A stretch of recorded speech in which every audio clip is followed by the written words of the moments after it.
Saya mohon maaf ya, tadi saya ketiduran. Saya kira waktunya itu jam 8, katanya setengah 8. Mohon maaf sekali saya sebelumnya. Ya, oke. Pada kesempatan kali ini kita akan membahas terkait kalium dan magnesium. Nanti silahkan apabila saya terlalu cepat atau misalnya ada materi yang kurang jelas, saya di stop ya di tengah jalan saja, tidak usah menunggu sampai saya selesai mempresentasikan seperti itu ya. Jadi silahkan kalau ada pertanyaan nanti langsung saja izin bertanya, nanti akan saya jawab gitu ya, tidak perlu menunggu sampai selesai. Oke, ini sedikit mengingat kembali ya terkait dengan mineral makro, karena kalium dan magnesium itu merupakan contoh dari mineral makro. Mineral makro itu apa toh? Jadi mineral makro itu adalah mineral yang dibutuhkan dalam jumlah yang banyak dalam tubuh gitu ya. Biasanya kebutuhannya ini mencapai gram gitu ya per hari gitu ya. Secara umum, mineral makro ini dibagi jadi dua, yaitu mineral makro yang termasuk dalam kategori elektrolit, misalnya kalium, natrium, klorida, gitu ya. Elektrolit karena dia mampu menghasilkan muatan, gitu ya, bermuatan positif atau yang kita sebut dengan kation, atau yang bermuatan negatif atau yang kita sebut dengan anion. Mineral makro yang tidak termasuk dalam elektrolit. Jadi ada dua, mineral makro yang termasuk elektrolit dan mineral makro yang tidak termasuk dalam elektrolit. Fungsi dari elektrolit ini apa? Fungsi utamanya adalah untuk menjaga tekanan osmotik yang ada di dalam darah. Sehingga mungkin nanti akan dijelaskan oleh Bu Anin lebih detail ya terkait dengan natrium. Karena fungsi utama dari natrium itu adalah untuk menjaga tekanan osmotik yang ada di dalam darah. Bagaimana cara pengaturannya, nanti ada yang hubungannya dengan sistem renin-angiotensin seperti itu ya, yang nanti peranannya juga dalam pengaturan kadar cairan. Jadi natrium ini selalu berhubungan dengan cairan elektrolitnya. Contoh dari mineral makro di sini ada kalsium, fosfor, potasium, sodium atau natrium, klorida, sulfur, dan magnesium. Oh iya, kalium itu punya nama lainnya adalah potasium ya. Jadi kalau misalnya nanti saya bilang potasium, jangan bingung ya, maksudnya adalah kalium. Kalau sodium itu nama lain dari natrium. Jadi nanti jangan bingung, ini potasium ini apa, sodium ini apa, seperti itu ya. Ya, jadi ini saya sedikit perbesar ya. Komposisi yang terbanyak di dalam tubuh itu apa saja sih mineral makro? Yang pertama ada kalsium ya.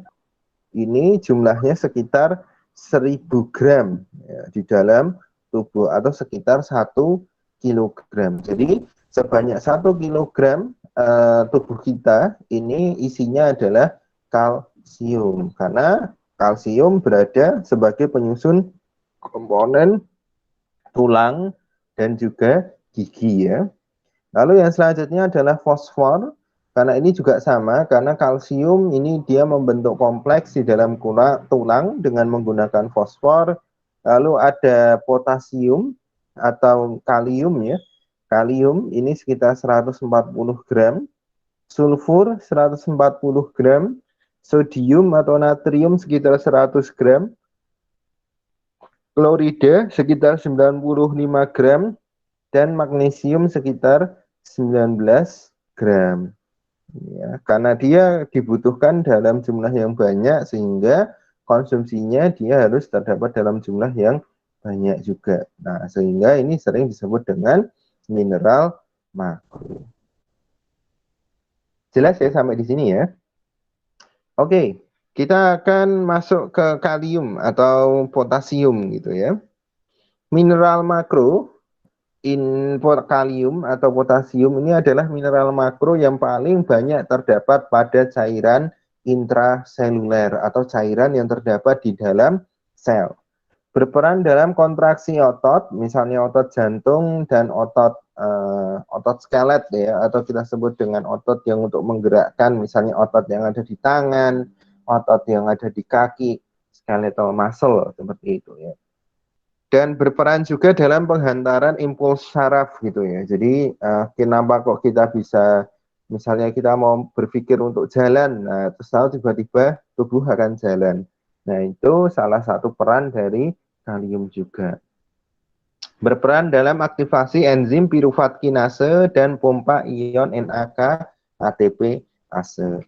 Jadi kalium atau potasium ini peranan utamanya adalah untuk apa namanya, impuls, penghantaran impuls ya, karena dia mampu menyebabkan, kita sebut dengan proses yang disebut dengan depolarisasi.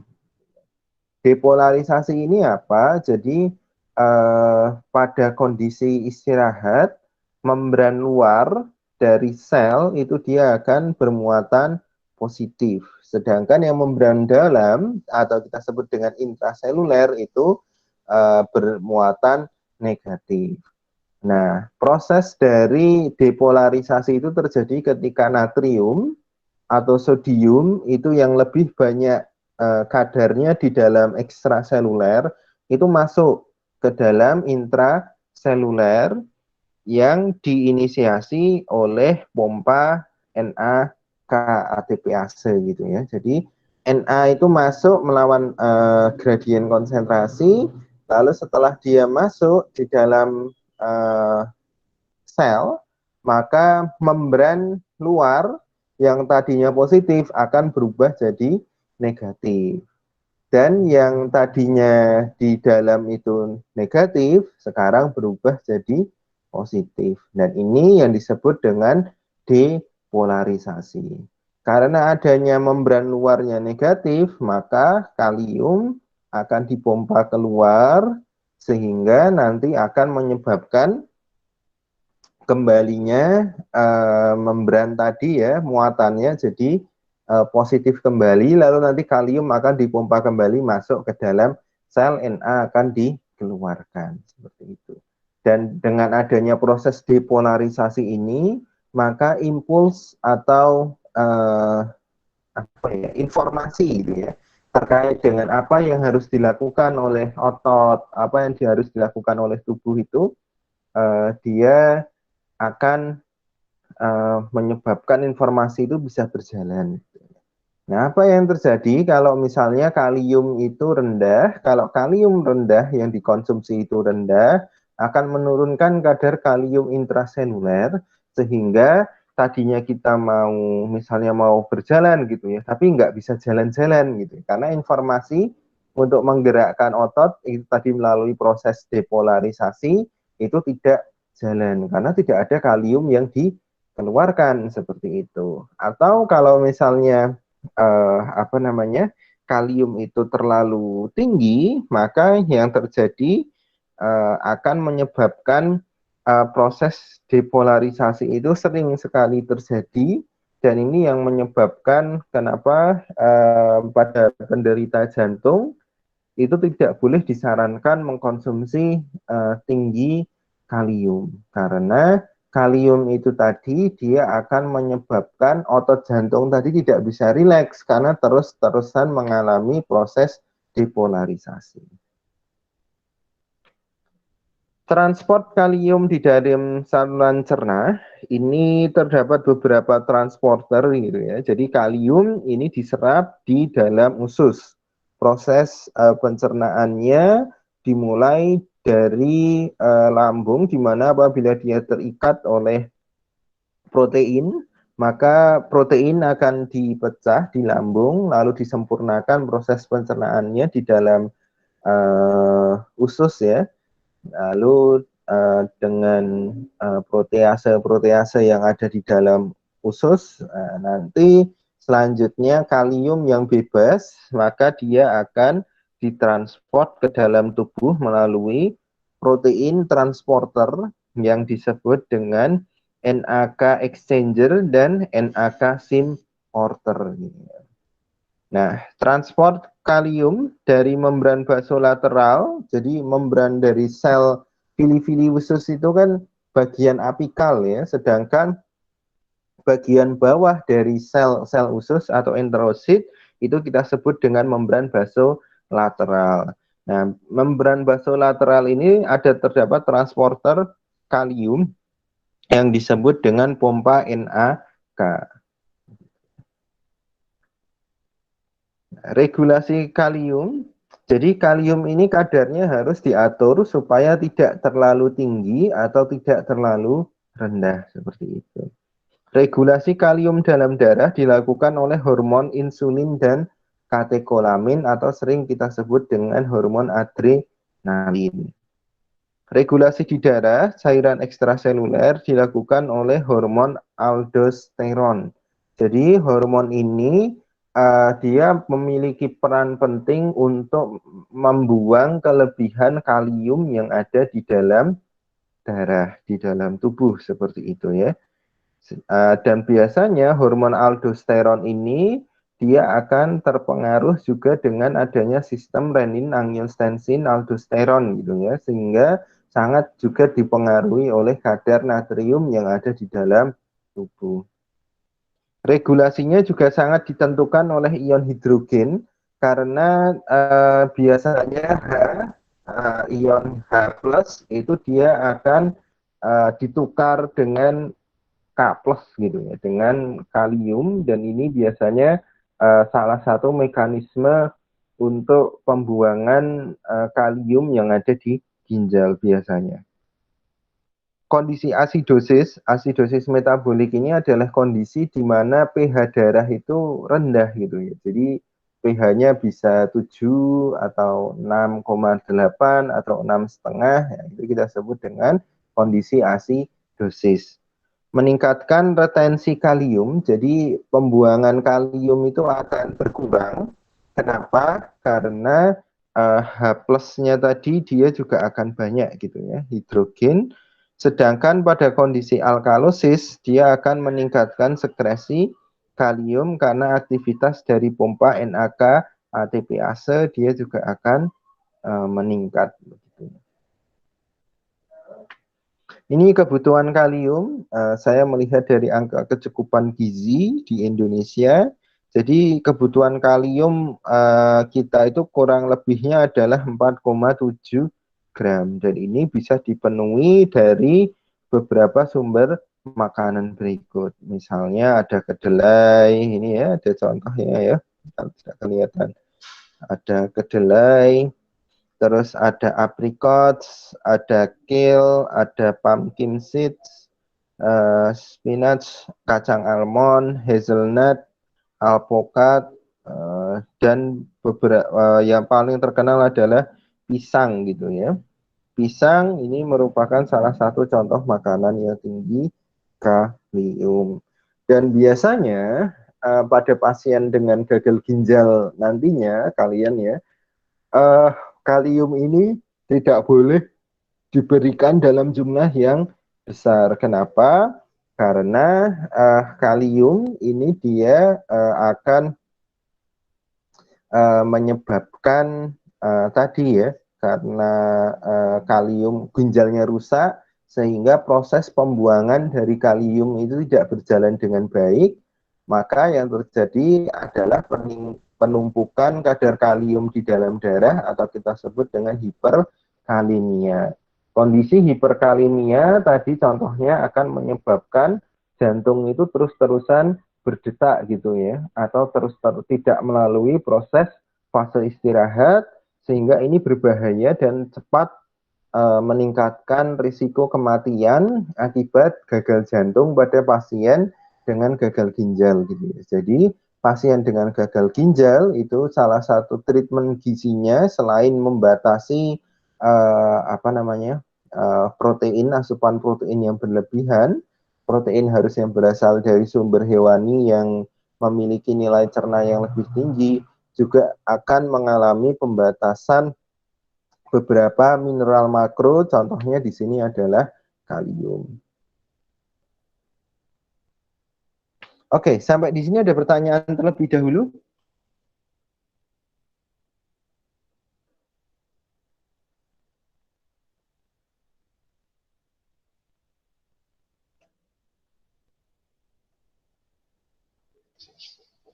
Belum ada, Pak. Oke. Kalau belum ada, saya lanjut ya. Terkait dengan magnesium. Oke. Magnesium ini merupakan kation kedua terbanyak pada cairan intraseluler setelah kalium. Gitu ya. Pada dewasa diperkirakan kadar magnesium adalah sekitar 25 gram dengan distribusi paling banyak 60% di tulang, 20% di otot, dan 20% di jaringan lunak lainnya. Ekskresi magnesium dalam ginjal hanya sekitar 2% karena magnesium ini diperlukan dalam jumlah yang besar gitu ya, sehingga tubuh ini lebih bersifat untuk menyimpan magnesium dibandingkan dengan membuang, kecuali pada kondisi osteoporosis atau pada kondisi di mana terjadi proses pembongkaran tulang dalam jumlah yang besar. Kalau dia terdapat pembongkaran tulang, misalnya pada kanker tulang atau osteoporosis, maka ekskresi kalsium di dalam magnesium di dalam ginjal itu dia juga akan meningkat. Kadar normalnya adalah 1,5 hingga 2 mili ekivalen per liter gitu ya. Dan pengaruh hormonal kadar magnesium darah tidak diketahui secara pasti. Kalau tadi kalium ada beberapa hormon yang berperan ya, ada insulin yang fungsinya untuk memasukkan kalium ke dalam sel, lalu ada katekolamins atau adrenalins yang fungsinya berlawanan dengan insulin. Mohon maaf, adrenalin atau katekolamins itu sifatnya hampir sama dengan insulin. Lalu ada aldosteron yang berperan dalam meningkatkan sekresi kalium di dalam ginjal gitu ya. Nah, ini distribusinya dan bagaimana magnesium itu dikonsumsi. Jadi kurang lebih magnesium di dalam diet itu ada sekitar 360 mg yang diserap di dalam usus itu hanya sekitar 120 mg. Lalu yang disekresi dia akan sekitar 20 mg sehingga total ada sekitar 260 mg magnesium dari diet yang akan dibuang melalui feses gitu ya. Lalu nanti sampai di dalam darah sekitar 100 mg dia nanti akan masuk ke dalam tulang atau ke dalam otot dan sebagainya. Kurang lebih ada cadangan sekitar 6.000 di otot, 6.000 mg atau sekitar 6 gram ya, dan 12.900 mg atau 12,9 gram itu berada di tulang seperti itu. Nah, untuk menjaga homeostasis biasanya di dalam ginjal itu dia juga akan disekresi ya, disekresi sekitar 100 mg dia yang akan dikeluarkan, dan yang akan mengalami proses filtrasi dan reabsorpsi adalah sebesar 2.300 mg. Jadi kurang lebihnya dari 360 mg yang kita serap itu ada 100 mg magnesium yang nantinya akan dibuang atau dikeluarkan, yang ini bisa berasal dari magnesium yang kita konsumsi karena kadar magnesium itu sudah cukup di dalam tubuh, atau bisa juga misalnya terjadi karena pembongkaran tulang atau penyakit-penyakit pada otot, maka ekskresi dari magnesium ini dia juga akan meningkat di ginjal. Perannya ini sebagai kofaktor dari beberapa jenis enzim. Contohnya di sini ada enzim kinase, ATPase, fosfofruktokinase, kreatin kinase, yang ini semuanya membutuhkan magnesium sebagai kofaktor. Berperan dalam pelekatan sel dan penghantaran impuls syaraf, ini juga membutuhkan magnesium. Berperan dalam pelepasan neurotransmitter, kontraksi atau relaksasi otot, merupakan bagian penting pada beberapa bagian mitokondria atau senyawa protein, contohnya ini adalah asam nukleat, berperan dalam proses transkripsi DNA gitu. Jadi mengubah DNA menjadi mRNA, ini adalah salah satu peran dari magnesium. Absorpsinya di mana? Absorpsi magnesium ini paling banyak terjadi di ileum, gitu ya, di ileum dan di kolon, gitu ya, ileum dan kolon. Absorpsinya ini berbanding terbalik dengan konsumsi. Artinya semakin banyak konsumsi, maka absorpsi magnesium itu dia akan menurun. Sebaliknya, ketika konsumsi magnesium atau kadar magnesium di dalam tubuh itu rendah, maka akan meningkatkan absorpsi magnesium yang ada di dalam makanan. Oksalat, asam fitat, asam fosfat, potasium, dan zinc diketahui menghambat penyerapan magnesium.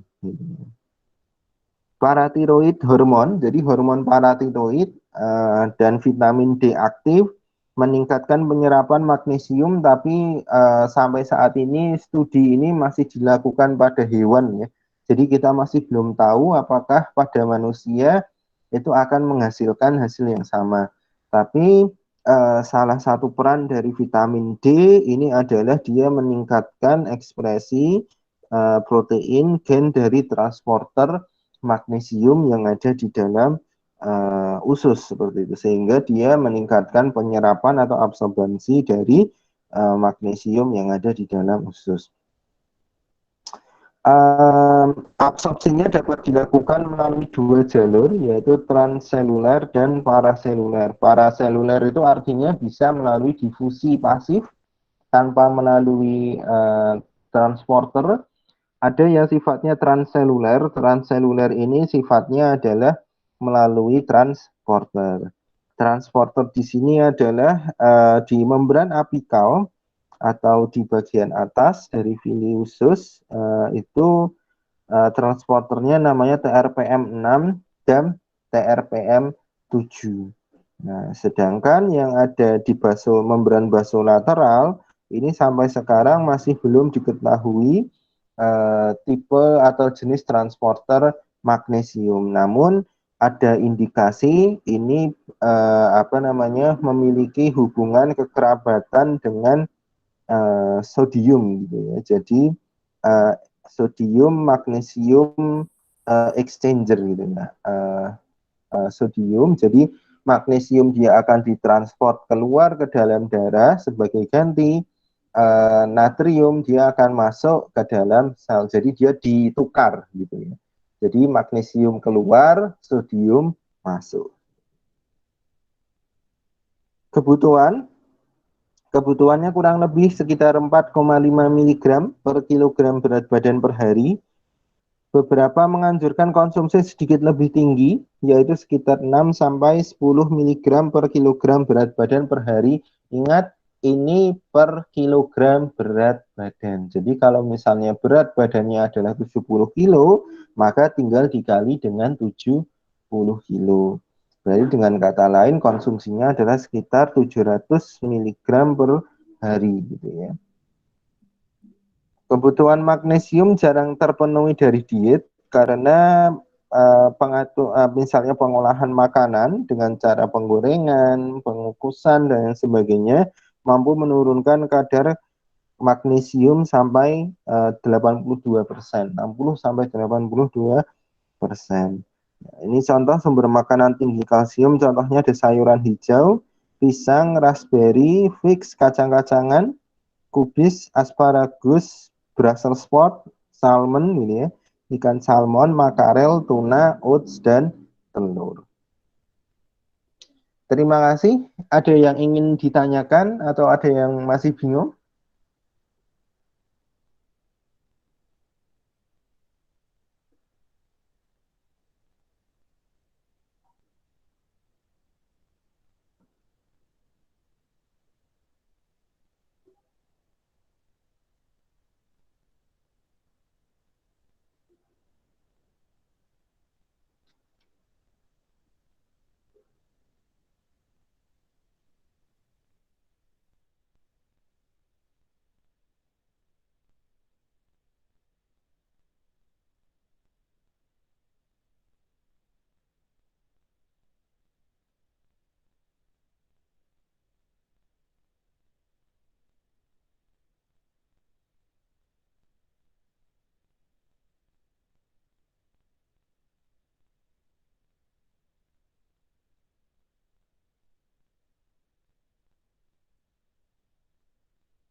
Bagaimana? Ada yang ingin ditanyakan?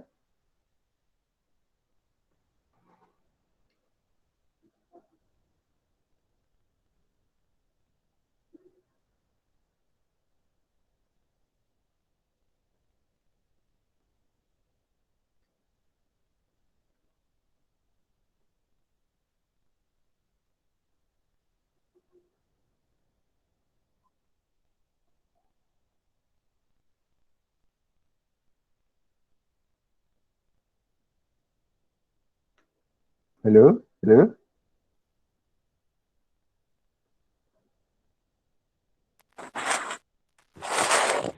Ini nggak ditinggal tidur kan ya?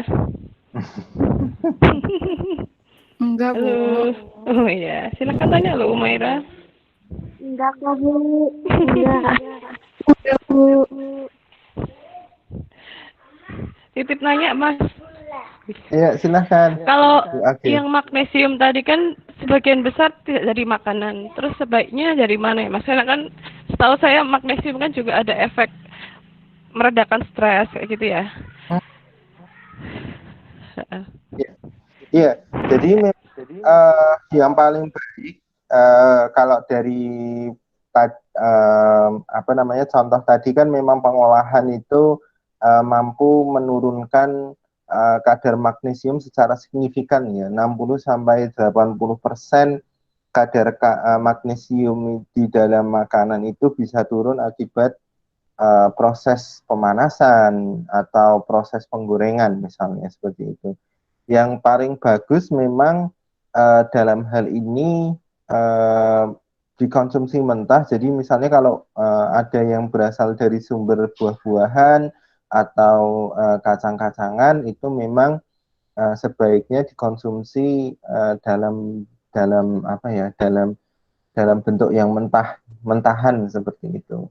Uh, tapi permasalahannya kalau misalnya dalam bentuk mentah itu tadi kan ada juga yang saya menginformasikan bahwa asam fitat, asam fosfat, dan apa namanya beberapa mineral lain ini juga mampu menghambat penyerapan dari magnesium. Sehingga apabila memang kebutuhan magnesium itu dirasa sangat tinggi, misalnya pada kondisi ibu hamil atau ibu menyusui atau misalnya pada pasien yang apa namanya mohon maaf di sini misalnya gangguan jiwa dan sebagainya yang meningkatkan kebutuhan dari magnesium atau misalnya pasien-pasien dengan kanker tulang atau misalnya dengan kondisi osteoporosis, lupus dan lain sebagainya yang meningkatkan ekskresi atau pembuangan magnesium dari urin, maka pemberian suplemen bisa menjadi salah satu alternatif gitu ya, karena memang pemberian makanan yang mengandung tinggi magnesium yang dalam bentuk mentah yang bisa dikonsumsi dalam bentuk mentah itu sangat terbatas seperti itu. Ya mungkin kalau dari jawaban saya seperti itu Bu Agin. Oh iya iya, oke oke. Siap Mas, siap siap. Makasih. Oke.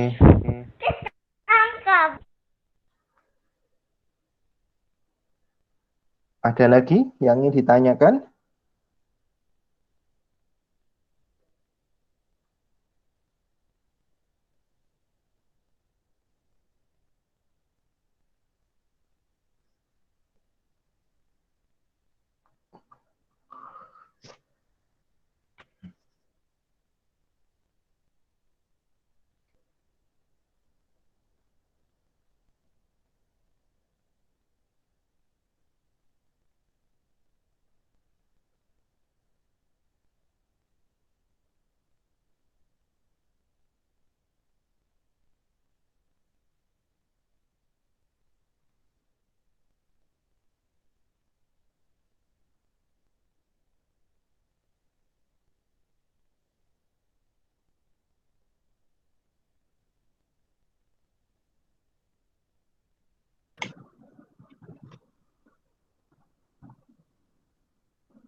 Ya, bagaimana anak-anak yang lain? Sudah sangat jelas. Ya kalau kayak gitu antara jelas sama bingung.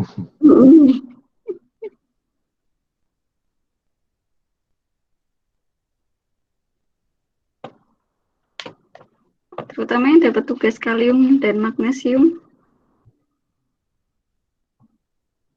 Silahkan untuk mempertajam bahasannya.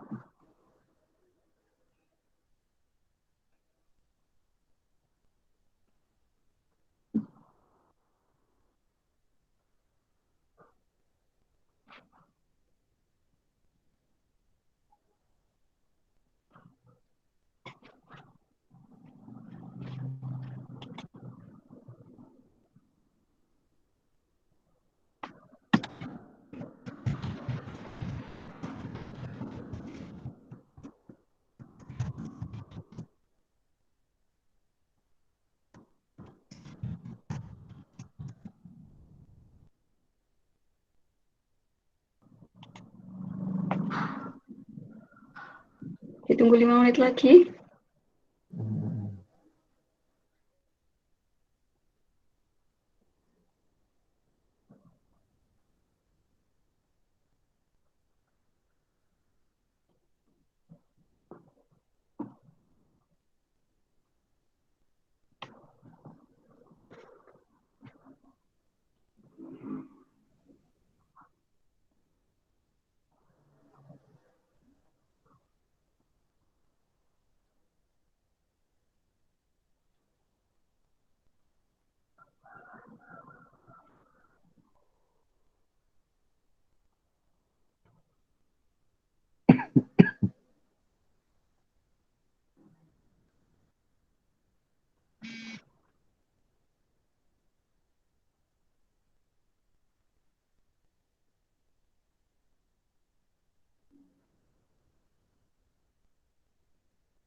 Ini udah pada bangun belum ya? Apa masih ngantuk kayaknya ini ya? Enggak, Bu. Enggak, Bu. Enggak, Bu.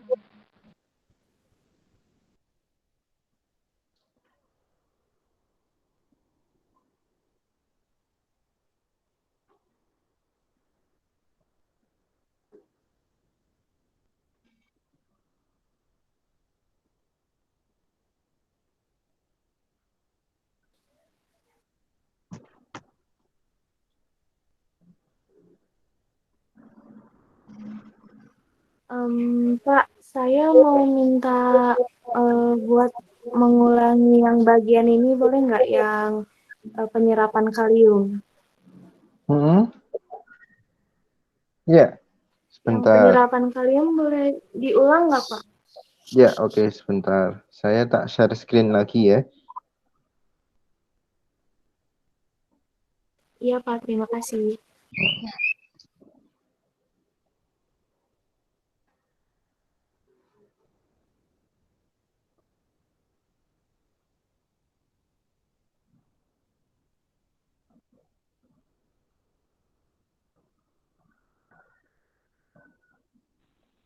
Pak, saya juga mau minta diulangin yang transport kalium di saluran cerna.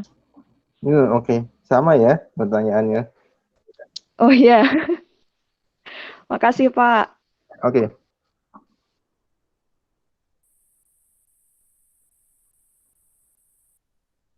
Ya, jadi kalium di dalam bahan makanan itu kan biasanya ada yang terdapat dalam bentuk bebas dan ada yang terdapat dalam bentuk dia itu terikat baik itu oleh protein atau dengan karbohidrat. Kalau lemak sangat jarang gitu.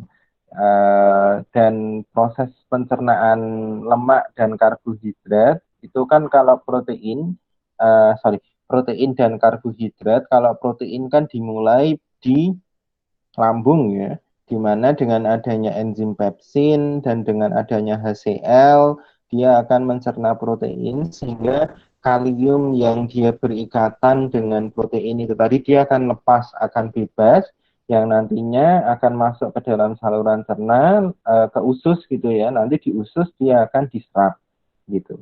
Nah, begitu pula dengan kalium yang terikat oleh karbohidrat. Kalau kalium yang terikat oleh karbohidrat, maka proses pencernaannya itu dimulai di usus, di mana di usus dia akan ada enzim-enzim untuk mencerna karbohidrat. Enzim-enzim pencerna karbohidrat ini nantinya akan melepas kalium yang terikat atau berikatan dengan karbohidrat itu menjadi kalium yang bebas. Jadi kalau di dalam bahan makanan kalium itu berikatan dengan protein atau dengan karbohidrat, maka dia harus dicerna dulu. Kalau dia sudah dicerna, lepas dari matriksnya atau lepas dari pengikatnya protein dan karbohidrat, maka selanjutnya kalium atau potasium ini baru bisa diserap. Nah, proses penyerapannya, jadi usus itu kan ada bagian apikal dan ada bagian basolateral ya.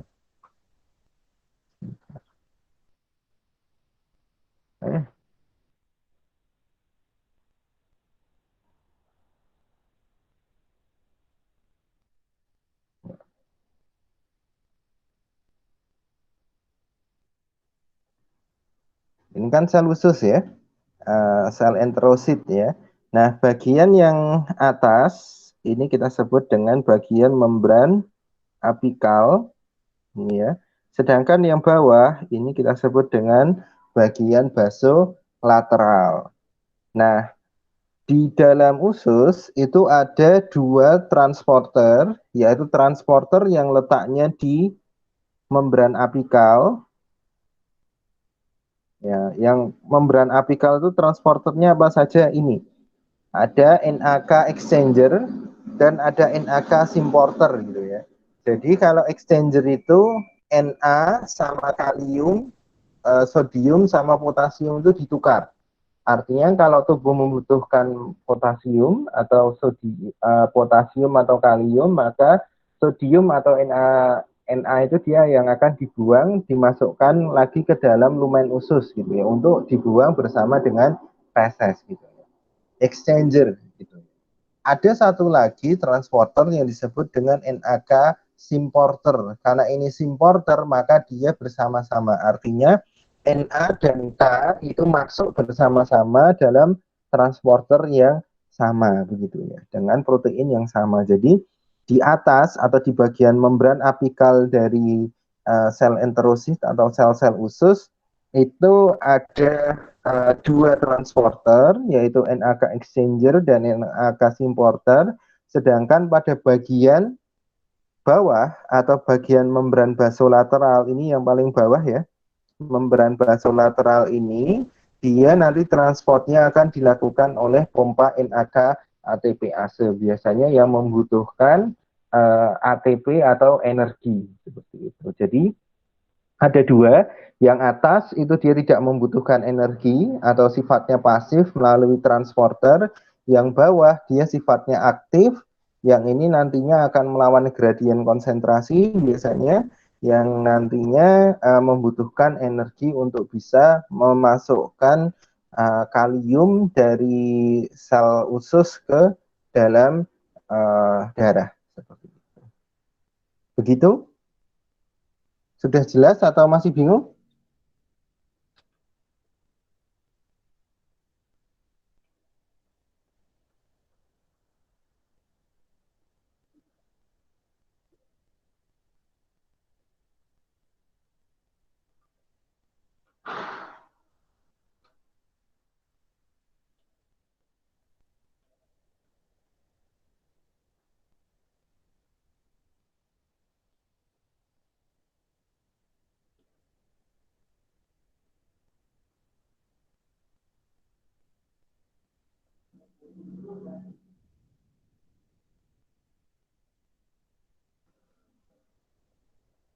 Ya Pak, sudah jelas. Terima kasih. Oke. Ada lagi yang lainnya? Mumpung saya masih buka ini.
Baik, gimana Maya? Ada lagi? Jadi itu ya. Masih ambil.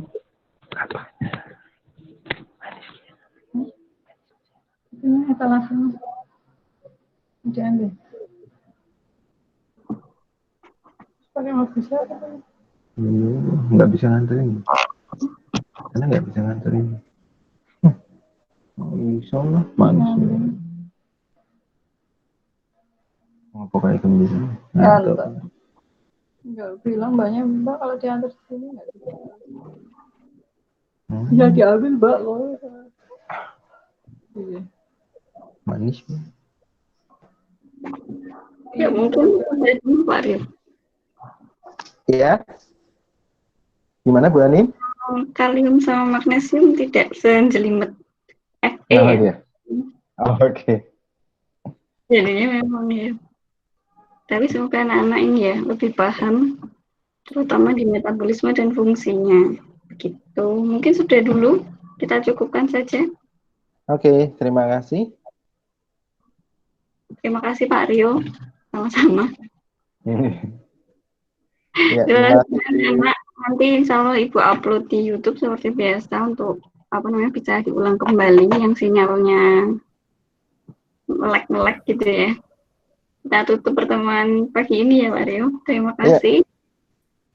Wassalamualaikum warahmatullahi wabarakatuh. Waalaikumsalam. Warahmatullahi wabarakatuh. Terima kasih. Terima kasih Bapak. Ya, terima sama-sama.